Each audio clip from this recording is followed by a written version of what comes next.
நிலமடங்க கெழிலொழுகும் சீராரும் வதனமன திகழ் பரத கண்டமெழில் எக்கணமும் அதிசிறந்த திராவிடர் திருநாடும் தக்க சிறு பிறை நுகரும் தரித்தனரும் திலகமுமே அத்திலக வாசனை போல் அனைத்து வரும் இன்பமுற எத்திசையும் புகழ் மணக்க இருந்த பெரும் தமிழனங்கே தமிழனங்கே உன் சீரிழமை செயல்மறந்து வாழ்த்துதுமே வாழ்த்துதுமே வாழ்த்துதுமே.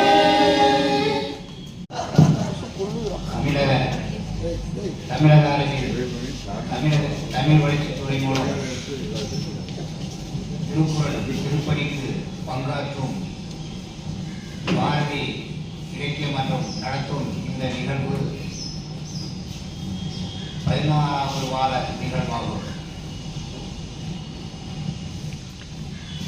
உலகம் போற்றும் திருக்குறளை நம் தமிழின் ஜீவநாடியான திருக்குறளை நாம் தெய்வமாக போற்றுவது மட்டுமன்றி நூற்றுக்கணக்கான அயல் மொழிகளில் மொழிபெயர்த்து உலகந்தோறும் பரவச் செய்யும் பரவி வரும் முறையை கேட்டு மிகவும் மகிழ்ச்சியாக இருக்கிறது. இங்கு குடியிருப்போர் எல்லாம் திருக்குறள் வளர்ச்சிக்காக இந்த நிகழ்ச்சிகள் சிறப்பாக இருக்க வேண்டும் என்பதற்காக பங்காற்றும் முறைக்காக தன் பணியை விட்டுவிட்டு இங்கு வந்தவர்கள். இதுபோல தலைவர் அவர்களும் தாம் இன்புறுவது உலகில் உறக்கண்டு தாம் இன்புறுவது கற்றறிந்தார் சந்தோஷப்படுவார்கள் என்னும் கருத்தமைந்த ஒரு திருக்குறளின்படி தான் கற்றல்களை தான் உணர்ந்து மகிழ்வது மட்டுமல்லாமல் நன்றாக கற்றவர்களை இங்கு கொண்டு வந்து திருக்குறளின் பெருமைகளை இங்கு உள்ளூர்களுக்கு உணர்த்துவது மிகவும் மகிழ்ச்சிக்குரியான செய்தியாகும். இத்தொடர்கள் இனி மென்மேலும் நல்ல முறையில் நடைபெற வேண்டும் என்பதை கூறிக்கொண்டு சபைக்கு வணக்கம் தெரிவிக்கிறேன். அடுத்தபடியாக வரும்படி அன்புடன்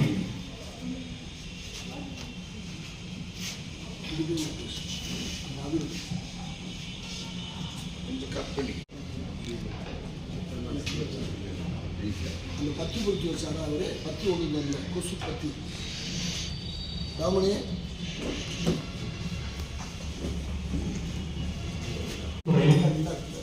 பாரதி தமிழ் இலக்கிய பேரவையும் இணைந்து வழங்குகின்ற 16ஆம் வார திருக்குறள் திருப்பதிகள் நிகழ்ச்சிக்கு அரங்கிற்கு மகிழ்ச்சியுடன் வருகிறது.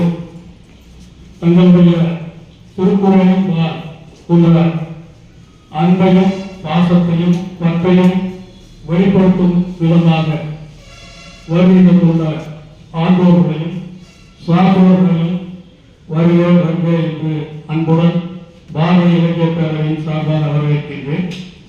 வழக்கம் போல இந்த நிகழ்ச்சிக்கு தலைமை பொறுப்பை ஏற்று நேரம் தவறாமல் வருகை புரிந்து தலைமை உரையையும் ஆற்றி இந்த இலக்கிய பேரவைக்கு தொடர்ந்து பெருமை சேர்த்துக் கொண்டிருக்கக்கூடிய பெரும் விளக்கினார் தீபே சுருளினை ஐயா அவர்களை உங்கள் அனைவரின் கரவழைப்பு மத்தியில் வருக வருக என்று அன்புடன் வரவேற்கின்றேன். அதனைப் போலவே தமிழக அரசினுடைய அங்கீகாரம் பெற்ற மரம் பனைமரம். அந்த பனை நிலத்தின் பயன்பாடு நீங்கள் அனைவரும் அறிந்துள்ளார். அதில் எந்த பகுதியும் வீணானது, அனைத்தும் மக்கள் பயன்பாட்டுக்கு பயன்படும் என்பதும் தாங்கள் அறிந்ததுதான். அதுபோலவே திருக்குறள் எத்தனை முறை பேசினாலும் படித்தாலும் விளக்கம் சொன்னாலும் நமக்கு சலிப்பு ஏற்பட போவதில்லை.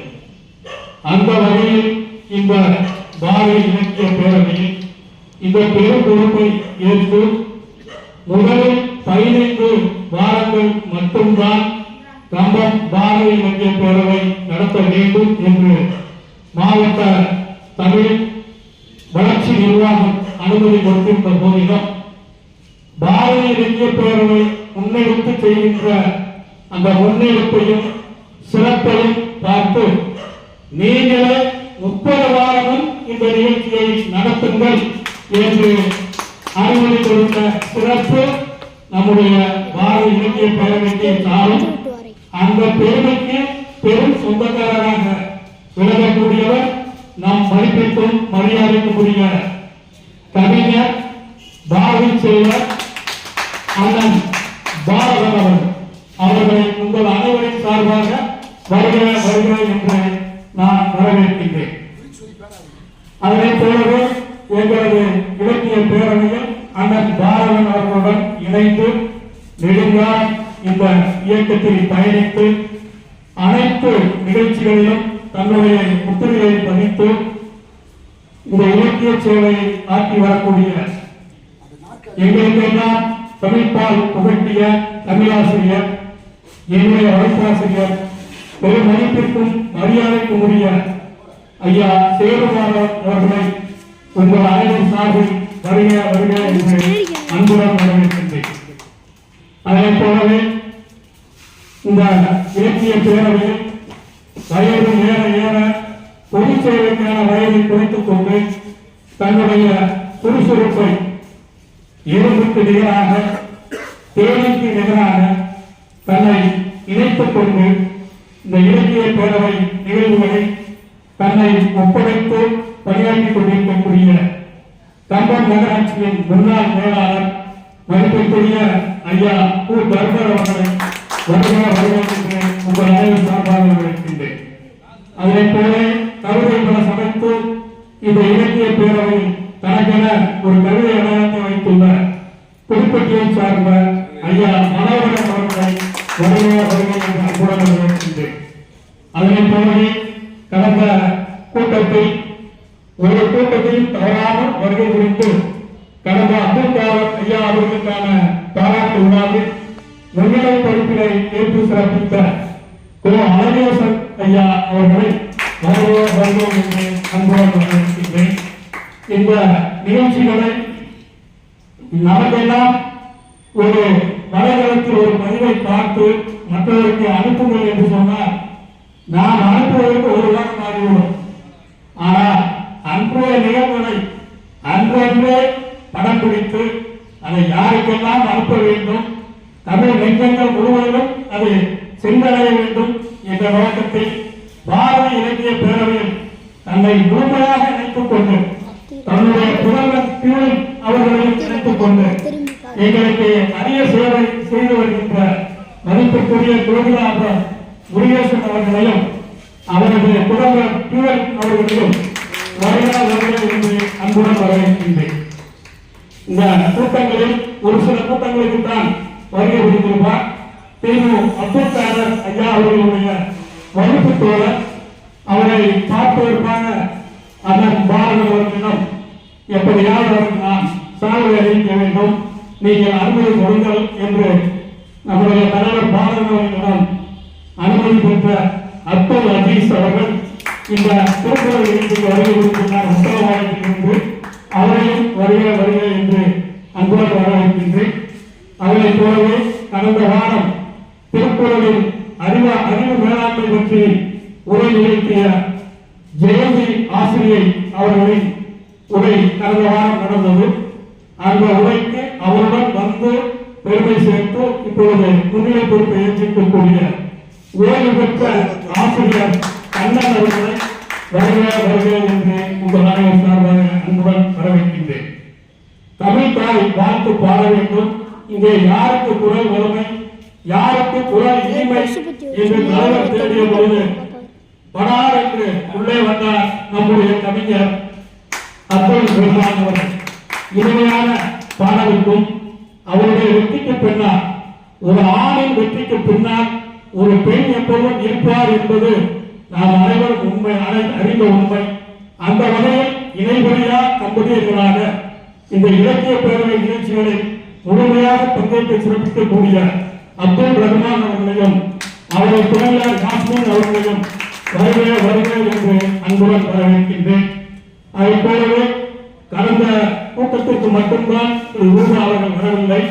இந்த கூட்டத்தில் தன்னை இணைத்துக் கொண்டு இந்த விழாவில் பங்கேற்றிருக்கிறார். அவரையும் வருகை வந்துள்ள குபுப்கான் அவர்களையும் வருக வருக என்று வரவேற்கின்றேன்.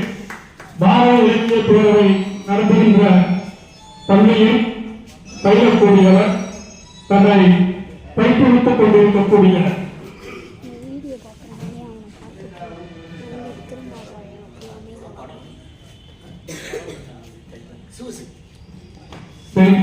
திருமதி சிவசக்தி அவர்களையும் வருக வருக என்று அன்புடன் வரவேற்கின்றேன். இன்றைய தினம் நம்முடைய நிகழ்ச்சிக்கு பெருமை சேர்க்க சிறப்பு பேச்சாளராக நம்மையெல்லாம் நாளன்மையால் கட்டி போட்டு நமக்கு திருக்குறளிலிருந்து அறிவார்ந்த கருத்துக்களை எடுத்துரைக்க வருகையில் கொண்ட வள்ளுவர் சொன்னது போல நீர் அளவே ஆகுமாம் நீர் ஆம்பல் தான் கற்ற நூல் அறிவே ஆகுமாம் நுண்ணறிவு என்ற வள்ளுவரின் வாக்கிற்கிணங்க கற்றுத் தேர்ந்த அறப்பணியாம் ஆசிரியர் பணியை தன்னகத்தே வைத்து சமுதாயத்திற்கு தேவைப்படும் மாணவ செல்வங்களை, எதிரான தலைமுறையை, அறிவார்ந்த தலைமுறையை உருவாக்குகின்ற அறப்பணியாம் ஆசிரியர் பணியை ஏற்று நம் மேடை மட்டுமல்ல, கம்பத்தில் பல மேடைகளில் தொகுப்புரை வழங்கி, பல இலக்கிய மேடைகளில் பேசி, கவிதையில் பங்காற்றி, வானொலி நிகழ்ச்சிகளில் பங்கேற்று தன்னை மெருகேற்றிக் கொண்டு ஒரு கவிஞராக, பேச்சாளராக, இலக்கியவாதியாக வளம் வரக்கூடிய நம்முடைய பாரத இலக்கிய பேரவையின் மதிப்புரிமை எங்களுடைய பாசத்திற்குரிய செல்ல மகன் சோமநாத பாரதி அவர்களை வருகிறார் வருகிறார் வருகிறார் என்று அன்புடன் வரவேற்கின்றேன்.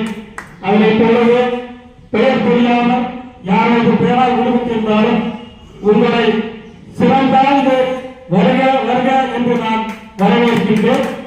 நிகழ்ச்சிகளின் தொகுப்பையும் நிகழ்ச்சியும் இலக்கிய பேரவையின் தலைவர் அண்ணன் பாரதன் வசம் ஒப்படைத்து விடைபெறுகிறேன். நன்றி, வணக்கம். நமக்கு பூச்சி நோக்கி போட்டு உதவி செய்கிற அந்த சிறுவர் அவங்க இல்லைன்னா ரொம்ப சிரமம். ஏன்னா இந்த அங்கிருந்து தூக்கிட்டு வர்றவங்க சிரமம் அந்த பணியில் இறங்கி வந்து அங்கிருந்து அந்த பொருளையெல்லாம் கொண்டு வந்து நன்றியோடு அவர்களுக்கு நினைக்க வேண்டும். அவர்களுக்கும் நன்றி. ரெண்டாவது யாஸ்மின் ஒரு முக்கிய சுவிட்ச் போர்டு. இந்த சுவிட்ச் போட்டால் தான் அந்த லைட் எரியும். அப்துல் ரஹ்மான் லைட் எரியும். அவரை விட்டாங்க. நம்ம ரூபா வந்திருக்காங்க, அவரை விட்டாங்க. எல்லாருக்கும் வரவேற்பதும் நன்றி தெரிவித்துள்ளது. நாம் குறைந்தபட்சம் ஒரு 7-7 நிறைவு செய்தால் நல்லது. அதோட காலம் கடத்துவது என்பது நம்ம ஏற்கனவே எல்லாருக்குமே பேசுகிற வாய்ப்பு வைத்திருக்கிறோம். அது கலந்தாற்போல் சுருக்கமாக வைத்துக் கொண்டு பிரதான பேச்சாளருக்கு ஒரு 6.5 கையில் கொடுத்துடணும். அவங்க ஒரு 7 அல்லது 7.5 முடிச்சிடணும். அந்த மரபுகளை நாம் கடைபிடித்தோம் என்று சொன்னால் எளிதாக இருக்கும் என்று சொல்லி நான் ஒரு சின்ன செய்தியை மட்டும் பகிர்ந்து போனவா ஒரு மன கஷ்டமான ஒரு செய்தியை சொன்ன பொழுது அது யார் யார் என்றெல்லாம் நம்மிடம் கேட்டார்கள். இன்றைக்கு வள்ளுவன் எப்படி நம்மை பக்குவப்படுத்துகிறான் என்பதற்கு அதை போன வாரம் சனிக்கிழமை சொன்னோம். 3-4 நாளைக்கு முன்னால பார்த்தீங்கன்னா அதே நபர் வள்ளுவன் சொல்றான், என்ன செய்தாலும் இனியவே செய்யாட்டால் என்ன பயத்ததோ சார்பு. இன்னொரு குரல் சொல்கின்ற பொழுது இன்னா செய்தாரை ஒழுத்தல், கண்டித்தல். இன்னாசிதானி ஒருத்தர் அவர் நான நன்மையும் செய்து விடுவது அப்படின்னா போனவர் சொன்ன நினைவு உங்களுக்கு இருக்கும். நாய்க்கு போடுற சோறை கீழே போடக்கூடாதுன்னு இந்த ஆளுக்கு கொடுத்தேன் அப்படின்னு சொன்னாங்கன்னு ஒரு செய்தி சொன்னேன். அவங்க அதே சொன்னவங்களுடைய வீட்டுக்காரர் ஒரு 4 நாளைக்கு திருப்பி வந்தார். இப்போ அன்னைக்கு தமிழ் இயக்கத்துக்கு போறதுக்கு ஒரு நிகழ்வுக்கு ஒரு சம்பவம் நடந்தது. அது எதுக்கு நான் சொல்ல விரும்புகிறேன். நான் அது ஆரோக்கியராஜுக்கு தெரியும். அப்ப வந்து இப்படி ஒரு புத்தகம் எழுதியிருக்கிறேன், நீங்க அதுல புதிய செய்திகள்லாம் எதை சேர்க்கணும், அதுல பிள்ளைகளாம் திருத்தி கொடுக்கணும் அப்படின்னா ரொம்ப மகிழ்ச்சி அப்படின்னு சொல்லி வாங்கி நேரத்தாருக்கு பிள்ளைகள் திருத்தி இன்னென்ன செய்திகளை எல்லாம் சேர்க்கணும். இப்ப புதுக்காருக்கு தெரியுமான்னு தெரியல, மத்தாவுக்கு தெரிஞ்சிருக்கிறது வாய்ப்பு இருக்கும். கம்பத்துல சேனை ஓடன்னு ஓடுது. சேனை வாய்க்கா ஓடல மணிக்கோடு சேனை வாய்க்கா. ஏன்னா வாய்க்கா வெட்டுவது ஓடை தானாக வந்து ஓடுது. அது நிறைய வந்து அது நம்ம இதுலயே தெரியாம இருக்கும்.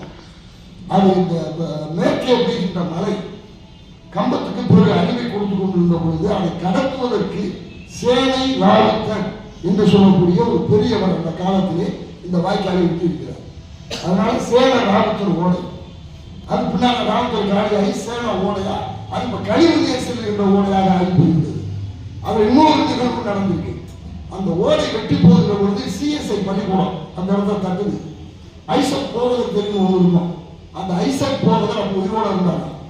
அவர் உடனே அவங்க ஊர் இல்லையா அப்ப அவங்களுடைய ஆட்சி, உடனே மாவட்ட கலெக்டர் போய் இப்படி இடங்களா இருக்கு என்று சொல்லி இதை தடுத்து நிறுத்துவதற்கான ஒரு முயற்சியை எடுத்த பொழுது இவர் போய் சேனராவந்தர் அவர்களை பார்த்து இப்படி பல்வேறு ஏன் நான் பார்த்துருக்கேன் 70ல் இப்போ ஒரு மழை பெஞ்சு ஊருக்குள்ள தண்ணீராக வந்தது இல்லையா, இது சும்மா கொசு. அன்னைக்கு நாங்கள் 70ல் பார்த்ததுமே கண்ணுக்குள்ள இருக்கு. கிருஷ்ணாயிஸ் பக்கத்தில் இருக்க பாலத்தை மூழ்கிடுச்சு. பீரோ கட்டில் மலைப்பாம்பு பண்டம் பானை பாத்திரம் ஈயப்பாத்திரம் ஒரு புத்தகை பாத்திரங்கள் அண்டாக்கள் எல்லாம் அடிச்சுட்டு போனதை கண்ணால் பார்த்தோம். இப்படி ஒரு வெள்ளப்படைக்கு ஏற்படுகின்ற பொழுது கம்பத்தை காப்பாற்றுவதற்கு இந்த வாய்க்கால் தேவைப்படுகிறது என்று சொல்லி அவர் வெட்டி அந்த ஆட்சேபனையை மீறி அன்றைக்கு இருந்த மாவட்ட ஆட்சியர் அதற்கு அனுமதி கொடுத்து வீரப்பநாயக்கன் கோலத்திலே சென்று சேர்வதற்கு ஏற்பாடு செய்தார் என்று சொல்லி ஒரு பெரிய ஒரு நீண்ட நாட்களுக்கு முன்னாடி எனக்கு இந்த செய்தியை சொல்லியிருந்தார். அதையெல்லாம் நீங்களை பதிவு செய்யுங்கள் என்று சொல்லி கொண்டு வந்த அந்த புத்தக எழுத்தாளர்களிடம் நான் கொடுத்து இது போன்ற புதிய செய்திகளை எல்லாம் இன்னும் இணைக்கலாம். பல்வேறு செய்திகளை கொண்டு வந்து கம்பத்தில் யார் எப்படி முதல் உருவானது, எந்த விடுதி உருவானது, அது குறித்த ஒரு நூல் அது குறித்த ஒரு இது பண்ணோம். எதற்கு சொல்ல வருகிறேன் சொன்னால் அவ்வளவு கோலம் அதை என்னால் வாயில சொல்ல முடியல. இங்கே வந்து உட்கார்ந்து ஒருத்தருக்கு போன் பண்ணி நான் சொல்லிடுறேன். ஒரு மன ஆறுதல் அவங்க சொல்லி விட்டுட்டு இப்போ என் தங்கச்சிக்கெல்லாம் பேசுறேன். ஆனா அது அவ்வளவு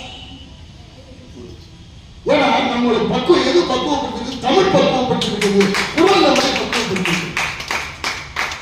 அப்ப நம்ம திருக்குறள் படிப்பதனாலும் கேட்பதனாலும் நமக்கு என்ன லாபம் கிடைக்கிறது என்று சொன்னால் நாம் மனிதர்களாக ஆகிறோம், நம்மை நாமே பக்குவப்படுத்திக் கொள்கிறோம், நம்மை நாமே செழுமைப்படுத்திக் கொள்கிறோம், நம்மை நாமே உயர்த்திக் கொள்கிறோம்.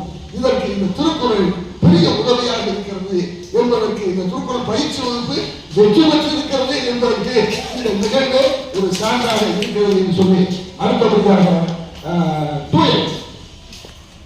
தாய்மொழியாம் உங்களுக்கு முதல்கள் வணக்கம். ஒரு ஊர்ல ஒரு ராஜா இருக்காரு. அவர் எப்படின்னு கேட்டீங்கன்னா அந்த நாட்டு மக்கள்ல நம்ம தான் ஆட்சி நடத்துறோம், அப்ப நாட்டு மக்களுக்கு எந்த பிரச்சனையுமே இருக்காது, எல்லாரும் நல்லா தானே இருப்பாங்கன்னு நினைக்கிறாரு. அப்படி நினைச்சிருக்கா ஒரு காலுக்கு ஒரு சின்ன பிரச்சனை வருது. நம்ம நடத்துற ஆட்சியில எதுவும் பிரச்சனையாலே ஊர் ஜனங்கள் அனைவரையும் கூட்டி ஒரு ராஜசபையவே கூட்டி கேட்கிறாரு, நான் நடத்துற அந்த ஆட்சியில உங்களுக்கு என்ன குறைகள் இருக்கா அப்படின்னு. எல்லாரும் வாயப்படி அமைதியா இருக்காங்க. ஏதாவது சொன்னா அந்த ராஜா கொண்டுருவாரு, ஏன் நான் நடத்துற ஆட்சியில உங்களுக்கு எதுவுமே நல்லா இல்லையான்னு. ஆனா ஒருத்தர் மட்டும் தைரியமா வராரு. வந்து என்ன சொல்றாரு அப்படின்னு கேட்டீங்கன்னா, உங்க நாட்டுல ஐயா நீர் வளமே வந்து கிடையாது, எங்களால விவசாயம் பண்றதுக்கு தண்ணியே இல்லை அப்படின்னு சொல்லி தைரியமா சொல்றாரு. அவருக்கு நாள் கடுப்போம், நான் நடக்கிற ஆட்சியிலே நீ எனக்கு குறை சொல்றியா அப்படின்னு அந்த பெரியவர் சொல்றாரு, நீங்க நடக்கிற ஆட்சியில குறை சொல்லலையா, நீங்க நடக்கிற ஆட்சியில இன்னும் மேம்படுத்துறதுக்கான வழிகளை சொல்றேன் அப்படின்னு சொன்னாலே ராஜாவும் சிறிது நிமிடங்கள் யோசிக்கிறாரு. யோசிச்சுட்டு அவர் சொல்றதும் சரிதான் அப்படின்னு சொல்லி அவரை கூப்பிட்டு எல்லாரும் எனக்கு சொல்ற இந்த குறைகளை சொல்றக்கா பயந்துட்டு இருந்தாங்க, நீங்க இவ்வளவு தைரியமா சொல்றீங்க எப்படிங்க அப்படின்னு கேட்டாரு. அப்படிதான் அவர் கேட்கும்போது, நீங்க என்ன அரசரா இருக்கீங்க, உங்களால உங்களோட பணம் பொருள் அனைவருமே இருக்கு, ஆனா என்கிட்ட ஒரு நல்ல குணம் இருக்கு, பயமே என்கிட்ட கிடையாது. நீங்க ராஜாவா இருந்து உங்கள்கிட்ட அனைத்து படைகள் இருக்குதான் நீங்க பயம் இல்லாம இருக்கீங்க. நான் தனி மனிதா இருந்தே உங்கள்கிட்ட பயம் இல்லாம பேசுறேன். மிஞ்சி மிஞ்சி போனா நீங்க என்ன பண்ணுவீங்க, கொலை பண்ணுவீங்க. இருந்தாலும் என் தமிழ் மூலமா நான் இன்னொரு இடத்துல பிறந்து வந்துட்டு தான் இருப்பேன், அந்த தைரியத்துல தான் சொன்னேன்னு சொல்றாரு. அதுக்கப்புறம் அந்த ராஜா என்ன செய்யறான்னு கேட்டீங்கன்னா, அந்த ஊர்ல இருக்க நிறைய இடங்கள்ல கிணறுகளை தோண்டி அந்த மக்களுக்காக நீர் வளர்த்து அமைச்சு கொடுக்குறாரு. இதைத்தான் திருவள்ளுவர் அப்படி என்ன சொல்லிருக்கான்னு கேட்டீங்கன்னா, உலரெனினும் இல்லாரா கப்பர் களஞ்சி கற்ற செல்ல சொல்லாதார் அப்படின்னு அப்படியே சொல்லியிருக்கிறாரு நம்ம திருவள்ளுவர். அதே மாதிரிதான் ஒரு தொழிற்சாலையில ஒரு ரூபா காயின் உருவாக்குறாங்க. உருவாக்கினோடனே அந்த காயின் தான் ரொம்ப சந்தோஷம். வெளியுலகத்தை பார்க்க போறோம், நம்ம நிறைய இடங்களுக்கு போவோம் அப்படின்னு ஒவ்வொரு இடமா பார்க்கறதுக்கும். ஆனா முதல் இடம் போனது மளிகை கடைக்கு போகுது. மளிகை கடைக்கு போனா என்ன நினைக்குது, நம்ம நிறைய பேர் வாங்க வருவாங்க, நம்ம நிறைய இடங்களுக்கு போகலாம் நினைக்கிறப்பதான் அங்க 200 நோட்டு ஒன்று வருது. ஏன்னா ரூபா கையில அந்த தள்ளி நின்று எனக்கு மரியாதை கொடுன்னு சொல்லுது. அதே மாதிரி 100 நோட்டு வருது, அது எனக்கு மரியாதை கொடுன்னு சொல்லுது. அப்படியே இந்த 2 நோட்டு பயந்து போயிருக்கிறவங்க தான் 500 நோட்டு இருக்கிறத பார்க்குது. அதுக்கு அதிக மதிப்புன்றதுனால அது அதிகமா மரியாதை கொடுக்குது. அது மட்டும் என்ன கேட்டீங்கன்னா, கொஞ்ச நேரத்துல பகல் ஆரம்பம் போனோம், அனைவருமே கடைக்கு வர ஆரம்பிச்சுட்டாங்க. நிறைய 200 நோட்டு 200 நோட்டு 500 நோட்டு மாற்றி ஒருத்தர் வராது. 99 ரூபாய்க்கு ஒரு பொருளை வாங்கிட்டு அது 100 நோட்டு கொடுக்குறாரு. அப்பதான் அந்த 1 ரூபா நினைக்குது, இவட காசுல பயம் கிடைச்சிருச்சு, ஒருத்தர் எப்படியா வாங்க போறாரு அப்படின்னு நினைச்சிருக்கப்பதான் பக்கத்துல பார்த்தா ஒரு முட்டாய் எடுத்து அவர் கொடுத்துட்டாரு. என்ன நம்ம எடுத்து கொடுப்பான்னு நினைச்சோம், ஆனா பக்கத்துல முட்டாய் எடுத்து கொடுத்துட்டாருன்னு அந்த இடத்த விட்டு தப்பி அது வேற இடம் கீழே ரோட்ல விழுந்துருது. விழுந்தவங்க ஒரு சின்ன பையன் எடுக்கிறான். சின்ன பையன் எடுத்து எங்க போறான்னு கேட்டீங்கன்னா, கேம்ஸ் எடுத்து உங்களுக்கு தெரியும், அங்க 1 ரூபா கையில போட்டு தான் வாங்க முடியும், காசு நோட்டு அதெல்லாம் போட முடியாது. அங்க போனதுக்கு அப்புறம் தான் தெரியுது, இந்த காசு நோட்டு வச்சுருக்கவங்கன்னா எனக்கு சில்லறை வேணுமேன்னு அங்க அத்தனை 1000 பேர் நிற்கிறாங்க எனக்கு அந்த கேம் விளாடணும்னு. அவங்க பாத்தீங்களா, அந்த இடத்துல மளிகை கடையில இல்லாத அதுக்கான மதிப்பு அதுக்கு இந்த கேம் சென்டர்ல அதோட மதிப்பு கிடைச்சிருக்கு. அதே மாதிரிதான் நம்ம எந்த இடத்துல இருக்கோமோ அந்த இடத்துல தான் நம்மளுக்கு மதிப்பு மரியாதை அனைத்துமே கிடைக்கும். அதே மாதிரிதான் அந்த பாரதிய தமிழ் பேரவைக்கு வந்ததுக்கு அப்புறம் நான் இங்க கொஞ்சம் பேச்சு கலைகளையும் மதிப்பையும் நானே கூட்டிக்கிட்ட மாதிரி இருக்கு. இங்க பேசுனதை பார்த்ததுக்கு அப்புறம் சென்னையில இருந்து ஒரு தொழிலதிபர் அவருடைய தம்பிகிட்ட சொல்லி அமெரிக்கால இருந்து ப்ளூ எட்டின்ற ஒரு கம்பெனில இருந்து எங்களுக்காக 15,000 ரூபாயில இந்த யூடியூப் சேனலுக்கு ஒரு மைக் வாங்கி கொடுத்துருக்காரு. பேசுறதை கேட்டுட்டு நீங்க இங்கே பேசுறதுன்னு சொல்லி அங்க இருந்து எனக்கு இந்த மைக்கை பரிசா கொடுத்துருக்காரு. இதுக்கெல்லாம் ஒரே காரணம் பாரதன் ஐயாவும் தான். இந்த பாரதன் ஐயாவுக்கும் இந்த திருக்குறள் திருப்பணி நடத்துறவங்களுக்கும் என் நன்றியை தெரிவித்து சொல்லி ஒரே நன்றி. நல்ல செய்தி சொன்னாரு. ராஜா ஏன்னா ராஜான்னு சொன்னாலே ஒரு தப்பிக்க முடியும். இல்லை அவரு இவருன்னா இப்ப சிக்கல் இருக்கிறது. அது சொன்ன இடிப்பாடு இல்லாத ஏமாறாத மன்னன் இது தப்பு. கதையை சொன்ன மாதிரி தேராம அந்த இடி குறைக்கணும். இல்லைன்னு சொன்னா அப்ப நம்ம நல்லாவே செய்யணும்னா ஆணவருக்கு அது கீழே பிரிவா இருந்தாலும் சரி, இந்தியாவில் உச்சகட்ட பதவியா இருந்தாலும் சரி, ஆணவ பதவி உட்கார்ந்து அப்ப இடித்து காட்டணும். அதுக்கு ஆய்வோர்கள் வேண்டும். அந்த தம்பி சொன்ன மாதிரி அன்னைக்கு அவர் சொல்லி அது இன்னொரு உண்டு. வேளாண் அந்த வார்த்தையை அடிக்கடி பயன்படுத்துவார். அச்சமே கீழ்விழுந்து ஆசாரம் அப்படின்னா அது வள்ளுவன் சொன்னதாக அச்சமே கீழ்விழுந்து ஆசாரம். அநீதி நடக்கின்ற பொழுது அச்சமற்று அதை சொல்ல வேண்டும். அப்படி அந்த பெரியவர் சொன்ன நல்ல நீர்நிலைகளை எல்லாம் அந்த ராஜா விட்டினார் என்ற ஒரு செய்தியை எல்லாம் ரொம்ப அழகா பதிவு பண்ணாரு. நன்றி. அவர் சொன்ன இன்னொரு சிந்தனை எனக்கு வந்துச்சு. நாணயம் 500 நோட்டு இருந்து அது செல்லுமா சொல்லாது அது செல் சொல்லாது செல்லுது.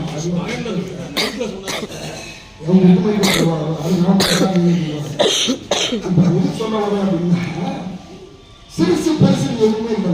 நம்ம பெரிய தப்பு பண்றோம். நான் பெரியாரு இந்த ஆணவம் வர்றது இன்னைக்கு வளர்ந்த வரலாறு கிடையாது. நான் உன்னை அடிக்கடி கோயில்களை பேசுறேன்னு சொல்லுவேன். இப்படி கும்பிடுறோம், வேற உரைமனை பார்த்து கும்பிடுறோம். எது முன்னால இருக்குது? நாம் பெருசுன்னு சொல்ற கட்டவர்கள் நிற்கிறது இல்லை. நான் உயரம்னு சொல்ற நடுவரை நிற்கிறது இல்லை, மோகம் பார்த்த அடையில இந்த கடை நிற்கிறது இல்லை. எது நிற்குது? சுண்டு வரலாம் நிற்குது. அது அடக்கமா சீசா இருக்கு. அதனால இறைவன் நம்ம என்ன செய்யலாம்? கடை முன்னாடி கொண்டு வந்து விட்டார். தான் தாங்கிறத பின்னால பேசுவாங்க. நல்லா பாருங்க, தான் தாங்கிறத பின்னால பேசு. எது முன்னால வந்து நிற்குது? தன்னை உயர்த்தி கொள்ளாத சுண்டு வரல தான் இறைவன் முன்னால நிற்குது.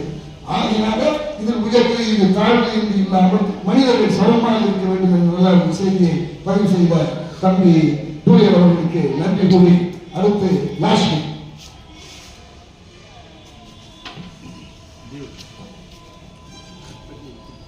காலம்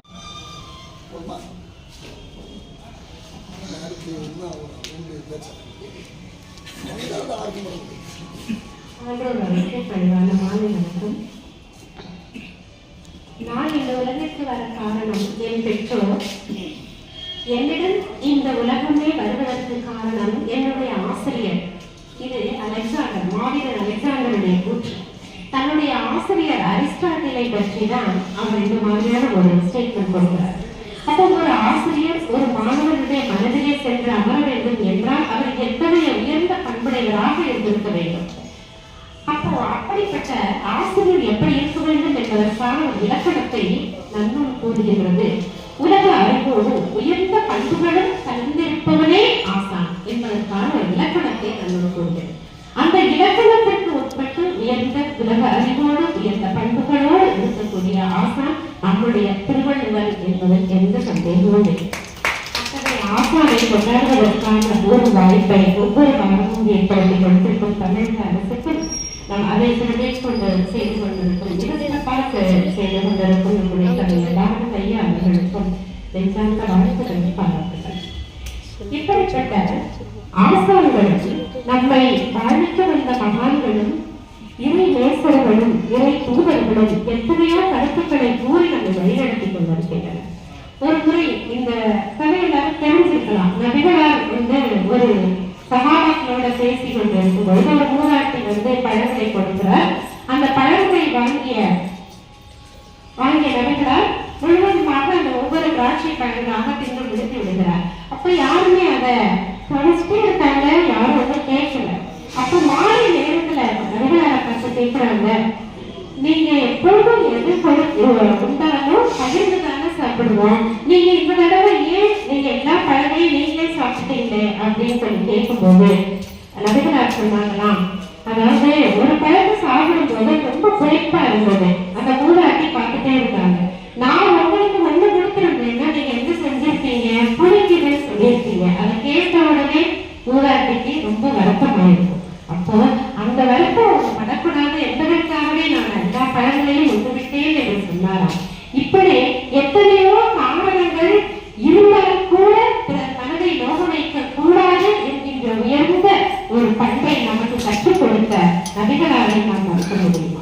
அதுபோலவே தான் இயேசுநாதரும் நீ அண்டை அயலாமை பேசி ஒரு கண்ணத்தில் அறிந்தால் மறுகண்ணத்தை காட்ட என்பது போன்ற அநேக கருத்துக்களையும் தான் இறக்கும் தருவாயில் கூட இவர்கள் தாங்கள் செய்வது என்னவென்று அறியாதிருக்கிறார்கள், இவர்களை மன்னிப்பவர்கள் பிதாவே என்று கேட்கக்கூடிய உயர்ந்த மனது பகவனுக்கும் மன்னிப்பை முன்னே ஒரு மிகப்பெரிய அரக்கன் தோன்றுகின்றார். மிகப்பெரிய வானக்கும் பூமிக்குமான ஒரு உருவம் பார்த்த உடனே பகவான் அச்சத்திலே அந்த உருவம் தேவாவை கொண்டே செல்ல அச்சத்திலே மூர்ச்சி அடைந்து விடுகிறார். பின்னால் வந்த கிருஷ்ணனின் முன்னால் அந்த அரக்கன் வரும்பொழுது கிருஷ்ணன் மிகவும் உல்லாசமாக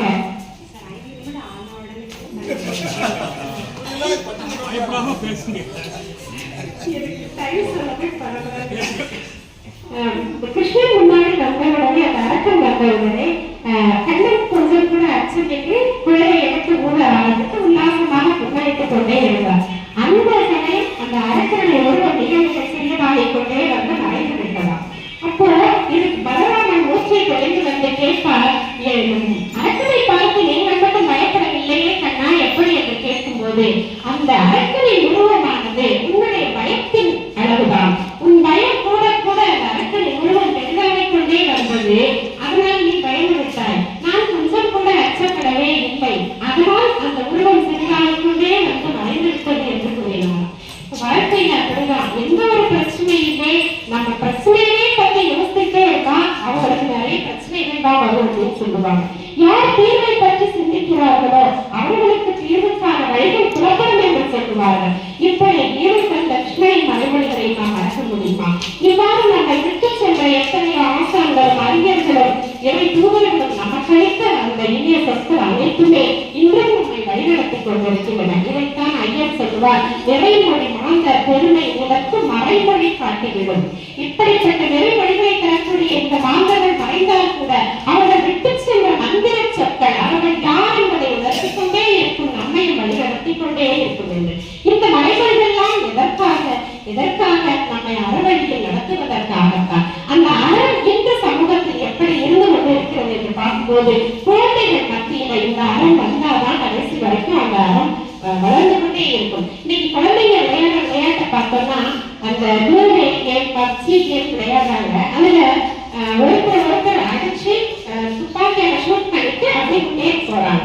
அப்போ ஒரு அறிஞர் சொல்வான், இந்த இன்பமானது ஒழுக்கத்தின் அடிப்படையில் அமைக்கப்பட வேண்டும், அதுதான் என்றைக்கும் எடுத்திருக்கக்கூடிய இன்பம் என்று சொல்லுவார். ஆனா இந்த குழந்தைகளுக்கு இதை யார் சொல்லுவது? ஒருவனை அடித்து விட்டு ஒருவனை சுட்டு விட்டு அவனை வீழ்த்து விட்டு முன்னேறுவதே இன்பம் என்று தவறாக புரிந்து கொண்ட இளைய தலைமுறை. அது மட்டுமல்ல, இந்த பிராங்க் வீடியோ என்று ஒன்று வந்து கொண்டிருக்கிறது. அதாவது ஏதாவது ஒரு விஷயத்தை விளையாட்டாக செய்துவிட்டு இறுதியில் சீரியஸா செஞ்சு கடைசியில இந்த விளையாட்டா செஞ்சோம் அப்படின்னு சொல்லக்கூடிய ஒரு வீடியோ. ஒரு தாய் முன்னால் ஒரு மகள் வந்து இளம் வயது மகள் திருமணம் முடித்ததுக்கோ என்று வந்து வருகிறார். தாய் படை வளைத்து நெஞ்சு அழைத்துக் கொண்டு அழைக்கிறார். நிறைவில் சொல்லுகிறார், என்று பிராங்க் சும்மா விளையாட்டு செய்வோம் என்று.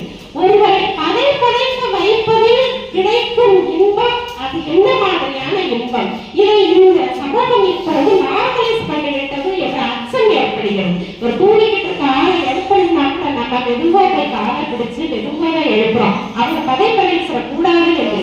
ஆனால் இன்றைக்கு இருக்கிற விளையாட்டுகள் இந்த டான்ஸ் வீடியோஸ் அடுத்தவர்களை பதைக்க வைத்து இன்பம் காண்பதை அவன் இருக்கிறதா இல்லையா என்பதை பற்றி சிந்திக்காத தலைமுறை உருவாயிருப்பது அச்சம் தருகிறது. அதனாலதான் காலத்தில் இருந்த பெண்ணை அவன் கருதி இருந்தால் அந்த இன்பத்திற்கான பேசி கொண்டு செய்திருப்பான், செய்திருக்க மாட்டான். அதனால்தான் வல்லவன் சொல்லுவார், அறத்தான் வருவதே இன்பம், மற்றெல்லாம் புறத்த புகழும் என. அறத்தின் அடிப்படையில் அறக்கூடிய இன்பம் தான் நிலைத்து நிற்கும், மற்றவை அனைத்தும் அழிந்துவிடும் என்று சொல்லுவார். அதனாலதான் காந்திஜி சொல்லுவாரு, இந்த டெக்னாலஜி 2 விஷயங்களோட எதிராக காந்திஜி. ஒன்னு டெக்னாலஜி, இன்னொன்று வன்முறை.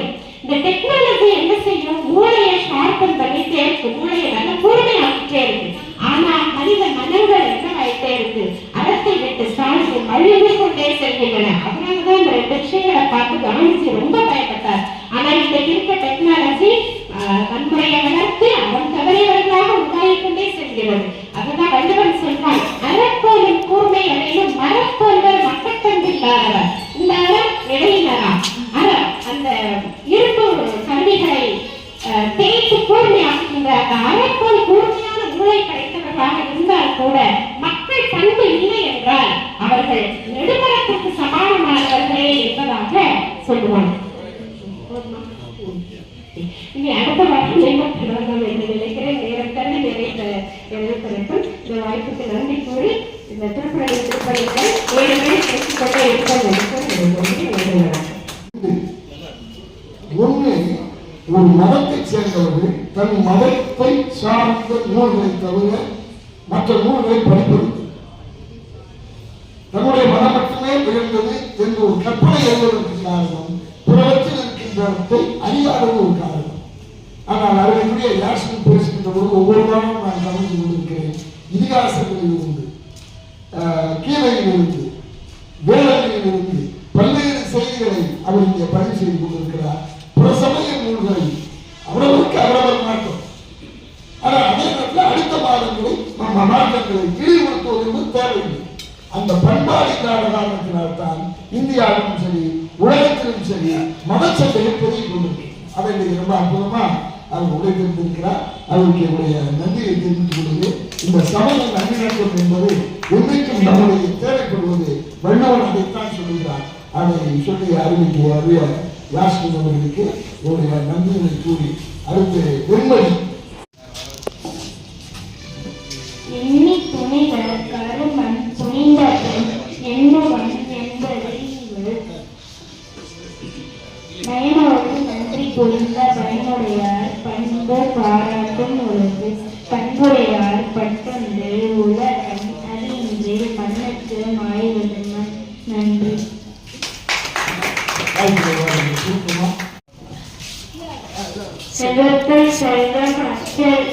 செல்வமே செல்வம் செல்வம் அச்செல்வம் எல்லாம் தலை செல்வத்தோடு எல்லாம் தலை அகலெல்லாம் ஆதிபகவான் முகத்தே உலகே.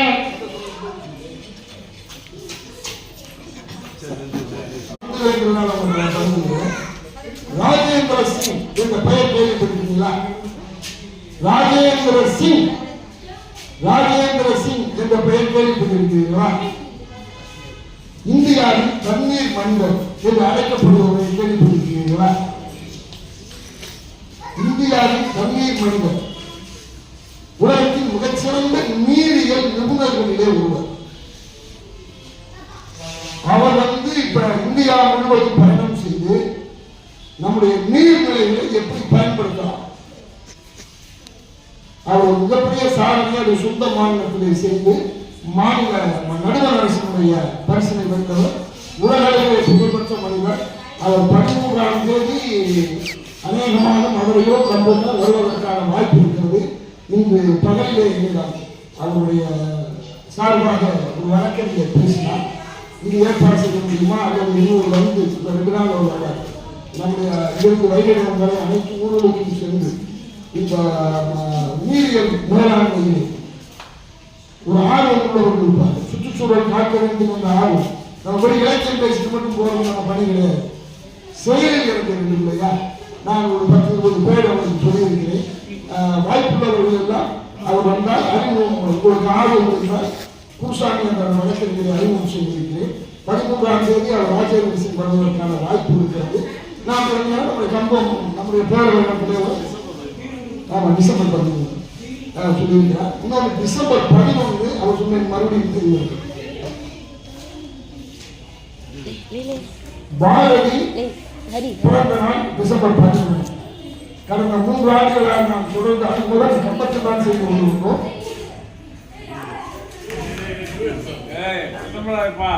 கடந்த 3 வருடங்களாக துணைமணி ஆசிரியருடைய வேண்டுகோளை என்றால் பாரதி அன்பர்கள் அன்றைக்கு அங்கு வந்து குவிய வேண்டும் என்ற ஒரு ஆசை அவருக்கு இருக்கிறது. நியாயமான ஆசை. இன்றைக்கு ஷேக்ஸ்பியரை தலையை தூக்கி வைத்து கொண்டாடுகிறார்கள். ஆனால் நம்முடைய நாட்டிலே கவிஞர்களை போற்றுவது என்பது மிகவும் குறைவு. மகாகவிஞரான பாரதியை, தமிழுக்கு புது உயிர் கொண்டவரான பாரதியை அவர் பிறந்த ஊரிலே சென்று போற்ற வேண்டும் என்று அவருடைய வேண்டுகோளை ஏற்று நாம் சென்று கொண்டிருக்கிறோம். இதை நாம் பெருமையோடு சொல்லலாம். நிறைய பெருமைகள் நம்ம இலக்கிய பேரவையில் முன்பெல்லாம் தம்பி அது எங்க போனாலும் அதான் நிலைமை கர்நாடகா பார்த்துருக்கீங்க போல இடங்கள்ல. ஆனால் அதை மாற்றி மக்கள் செல்கின்ற இடமாக இன்றைக்கு பாரதி மணிமண்டபம் இருக்கிறது என்று சொன்னால் மக்களிடம் வசூல் செய்து கட்டப்பட்ட ஒரே மணிமண்டபம் பாரதி மணிமண்டபம். அதிலே இன்னொரு ஆச்சரியமான செய்தி, அங்கே ஒரு வழக்கறிஞர் வழக்கு தொடர்ந்து ஒரு குறிப்பாடை கொண்டு வைத்திருக்கிறார் நீதிமன்றத்தில். டிசம்பர் 11 செப்டம்பர் 11 பாரதி பிறந்த இறந்த நாளிலே எந்தவித அனுமதியின்றி ஊர்வலம் போகலாம், அது வரக்கூடாது அந்த அனுமதியை அன்றைக்கே அவர்கள் பெற்று வைத்திருக்கிறார்கள். ஆகையினாலே அங்கு சென்று நாம் பாரதியினுடைய கனவை நனவாக்கின்ற வகையிலே இந்த ஜதி பள்ளத்தெல்லாம் செய்து சென்று பிரம்மாண்டமாக மற்ற அமைப்புகள் சென்னையிலிருந்து ஒரு ஆள் வர்றாங்க. அகில உலக தமிழ் எழுத்தாளர் சங்க விக்ரமன் இருந்தப்போ 3 பேர் வந்தாங்க. இப்ப ஒருத்தர் வர்றாரு, தலைவர் மட்டும் வந்து போறாரு. கணவனை வைத்தியநாதன் மட்டும்தான் வர்றாரு. உள்ள சொல்ற தப்பு கிடையாது, அவர் மட்டும் வர்றாரு. உடனே அவரை பார்த்து இன்னொரு 5 பேர் இப்படிதான் தனிமணி வரை வர்றா போறாங்க. ஆஸ்திரேலியா வந்து ஒரு அம்மா வர்றாங்க, மலேசியா வந்து வர்றாங்க. எல்லாம் தனிமண்டலம் 1-2 பேர். நான் மட்டும் தான் ஒரு புறைய வேறு நிறைய நான் 23 பேர் போய் அன்றைக்கு ஒரு சாதனை படைத்து ஒரு ஊர்வலமாக வந்து ஜடிபல்லத்தை தூக்கி அவனுக்கு பொற்களை கொடுத்து பொன்னாடை கொடுத்து ஒரு பெரிய இதெல்லாம் நாம் செய்து வந்தோம். இந்த 11ஆம் தேதியும் செல்கிறோம். இதுவரை 22 பேர் பயணித்திருக்கிறாங்க. 29 பேர்களை அந்த வேலையில செல்லலாம். குழந்தைகளை சேர்க்கணும். இந்த 2 லட்சம் கூட போனோம். அங்கே எட்டயபுரம் சென்று விட்டு திருச்செந்தூரும் செல்ல இருக்கிறோம். வாய்ப்பு இருந்தால் இந்த வருடமும் ஒட்டப்பிராரம் பாபுசி பிறந்த ஒட்டப்பிராரமும் பாஞ்சாலம் குறிச்சிக்கும் நேரம் இருந்தால் சென்று விட்டு அப்படியே திருச்செந்தூர் வரை சென்று வரலாம் என்ற எண்ணம் இருக்கிறது. பயண கூட்டாளர்கள் தயவு செய்து அருள் கூர்ந்து இன்றைக்கு அதை உறுதி செய்து கொள்ள வேண்டும். அன்றைக்கு பல நாடுகளிலிருந்து பல மாநிலங்களுக்கு வருகின்ற பாரதி என்பவர்கள் இதை காட்சிப்படுத்துகிறார்கள், ஒளிநாடகமாக மாற்றுகிறார்கள், எல்லா பக்கத்துக்கும் கொண்டு செல்கிறார்கள். ஆகவே அதற்கு இப்பொழுது தமமணிக்க சொல்லிடலாம், நாம் உத்தரவாதமாக பண்றோம், இந்த கடவை பெண்களுக்கும் இடம் கொடுக்கிறோம். ஏன்னா பாரதி பெண்களுக்கு தான் முக்கியத்துவம் கொடுத்தார். அது சென்றவர்கள் முதல் கடவை பண்ணதை போன மதுரையோடு சென்று வந்தோம். இந்த கடவை பெண்கள் வருகின்றவர்கள் 7 பெண்கள் தேர்ந்தெடுத்திருக்காங்க. ஆகவே தாராளமாக பெண்கள் பங்கேற்கலாம் என்பதை சொல்லிக் கொண்டு அடுத்தபடியாக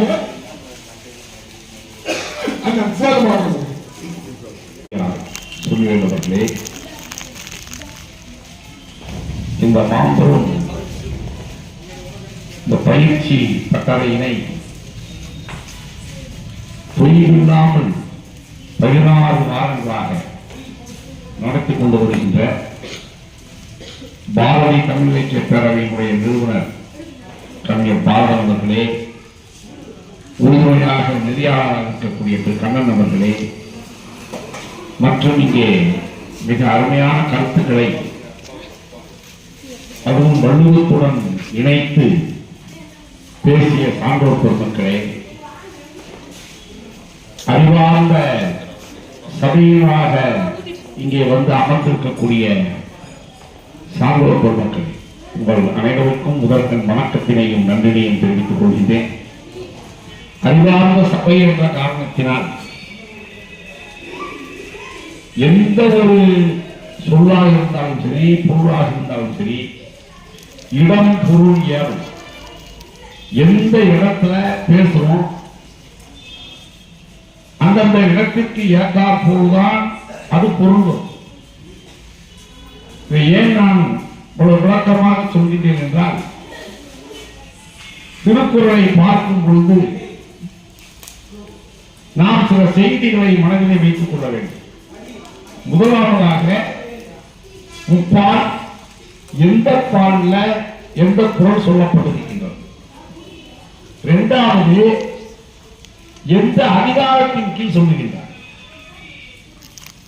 அப்படி சொல்லுகின்ற அதிகாரத்தினுடைய பெயர் என்ன? இந்த மூன்றினையும் நீங்கள் மனதில் வைத்துக் கொண்டால்தான் 1.25 அடியிலே சொல்லுகின்ற அந்த கருத்து நமக்கு பொருத்தமான அமை. இல்லை என்று சொன்னால் வள்ளுவரையே நாம் ஐயப்பாடு கொள்கின்ற அளவிற்கு ஆகிவிடும் என்பதற்கு இங்கு ஒரு எடுத்துக்காட்டினை சொல்லி அமரலாம் என்று கருதுகின்றேன். அநேகமாக இது சபைக்கு புதிதாக இருக்கலாம். இன்னார் செய்தாரை ஒருத்தம் அவர் நாண நன்னயம் செய்துவிடும் என்று வள்ளுவர் பெருந்தகை சொல்லுகின்றார். குரலை கூட நம்முடைய பாரதம் அவர்கள் சொன்னார்கள். யார் தவறு செய்தாலும் அவர்களுக்கு நீ திருப்பி தண்டனை கொடுத்து விட வேண்டாம், தண்டனை கொடு, அதை நன்மையாக தண்டனை கொடுத்து அவனை திருந்துமாறு செய் என்று அவர் சொல்கின்றார். இன்னார் செய்தாரை ஒருத்தல் தான் தண்டித்தல், அவர் நாண நன்னயம் செய்துவிடல், நாம் செய்தது தவறு என்று வெட்கப்படும்படி அவனுக்கு நன்மையை செய் என்பது அந்த குறளினுடைய பொருள். அதே வள்ளுவர் இன்னொரு இடத்திலே வேறு விதமாக சொல்கின்றார். ஈர்த்தை விதிரார் கயவர் கொடுருடைக்கும் குறுந்தையர் அல்லாதவன் சொல்றார். எச்சிக்கையில காக்கா ஓட்டாதவன சொல்றாங்க பாருங்க. எச்சிக்கையில் காக்கா ஓட்டாதவன கருவிகளை ஊரையெல்லாம் பிள்ளை எடுத்து ஒருவனே வைத்துக் கொண்டிருக்கக்கூடிய செல்வந்தனை என்ன பண்ணணும்னு கேட்கிறார் வள்ளுவர். இப்படி கையை அப்படி மடக்கி வச்சு அவனுடைய முகத்தை அப்படி சொன்னாரு.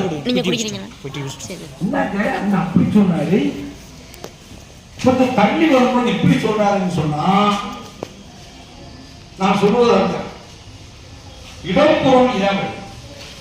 முதலில் சொன்ன இன்னா செய்தாரை ஒருத்து நமக்கான நன்மையும் செய்துள்ளது என்ற பொருளை சொல்கின்ற இடம் ஆழ்த்துப்பார். நோட் எடுறா டேய், இவனை நோட் எடுறா டேய், நோட் எடுறா.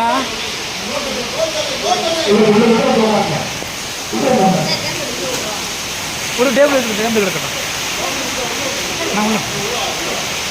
அறத்துப்பால் என்பது தனி மனிதர்களுக்கு உரியது. எனக்கு எங்க அப்பாவுக்கு சண்டை, எனக்கு எங்க அண்ணனுக்கு சண்டைன்னு சொன்னா நான் அங்க போய் ஒரு கோவப்படாத சொல்லி நான் கோவப்படக்கூடாது. புரியுதா? அது தனி மனிதர்களுடைய சண்டை. அந்த இடத்திலே நீ கோபத்தை காட்டாதே, அவர்களுக்கு குற்றம் செய்து விடாதே, அவர்களை திருத்துவதற்கு முயற்சி செய் என்று சொல்லுகிறார். அறத்துப்பால் பின்னால் வைக்காமல் என்ற அதிகாரம். ஆனால் இது பொருட்பால் என்று வரும்போது மனித சமுதாயத்திற்கு சொல்லுகின்ற இனம். இந்த மக்களை எல்லாம் கொள்ளையடித்து ஒருவன் பணம் பெற்று வைத்துக் கொண்டு இவர்களை எல்லாம் பசிக்கு நீக்கி ஆளாக்குகின்றானே, அவனை என்ன செய்ய வேண்டும் என்று வள்ளுவன் சொல்கின்றான். ஏன்னா அவருடைய ஆட்சி மன்னவனுடைய ஆட்சி. அவர் இந்த காலத்தில் ஜனநாயகம் கிடையாது. ஆனால் ஜனநாயகத்தை வற்புறுத்துகின்ற வள்ளுவன் இயற்கை உயிராக நேரம் சொன்னார். காலத்து அந்த கையை வந்து ஒரு அதுதான் பணியில் உண்டாக காட்டாமல் போயிருக்கு. அவ்வளவுப்பட்ட கல்வியை இயற்கை உயிராக நேரம் பொதியத்தின் பொறித்து சொன்னால் அன்னத்தை பேச்சுமாறுடைய கையை வைத்துக் கொண்டு என்னை கோபப்பட்டு பேசுகிறார் என்று சொன்னார். மீண்டும் சொல்கின்றேன், மனித சமுதாயத்தை நபர்களை இருக்காமல் எப்பொழுதும் அது வள்ளுவருடைய ஆட்சியாக தண்ணி படல. இது இருக்கக்கூடிய ஜனநாயக ஆட்சியாக இருக்காலும் சரி, எதிர்கின்ற காலமாக இருக்காலும் சரி, அது தவறு என்று சுட்டிக்காட்டுகின்ற பதியது. அதை சொல்லுகிறீர்களா பொருட்பால். இப்படி வள்ளுவத்தை பார்க்கும் போது நீங்கள் ஆய்வு கூறுகளுடன் பார்க்க வேண்டும். ஒன்னே முக்கால் அடிகளாக சொல்லி பார்க்கக்கூடாது. பார்த்தீர்கள் என்று சொன்னால் வள்ளுவரின் மீது நமக்கு ஒரு அச்சம் ஏற்பட்டுள்ளது. முன்னுக்கு பின் முரணாக பேசுகின்றாரே லைட்டு தள்ளி வச்சிருங்க சார். சொல்கின்றான் என்று சொன்னால் அதற்குரிய காரணம் வேறு. ஏசர் அடிக்காம சொல்கின்றான் என்று சொன்னால் இதற்குரிய காரணம் வேறு. காரணம் 10 பேருக்கு மேலே உரைக்கு சொல்கின்றார்கள். அனைவருமே ஒரு இடத்துல வள்ளுவர் தவறு செய்கின்றார்கள் என்று போதும் சார் சார் போதும். அந்த அளவிற்கு மிகவும் தெளிவான அறிவுபூர்வமான பாடல்களை பாடியவன் நான் வள்ளுவன் என்று பதிவு செய்து எனக்கு வாய்ப்பை அனைவருக்கு நன்றி கூறி வைத்திருக்கிறேன். நன்றி. போதும் சார்.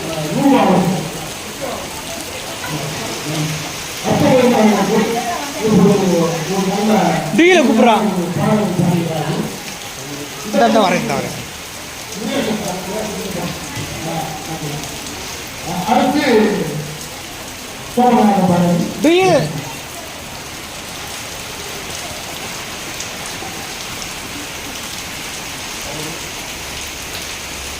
சார் பிடிச்சிக்கிறீங்களா?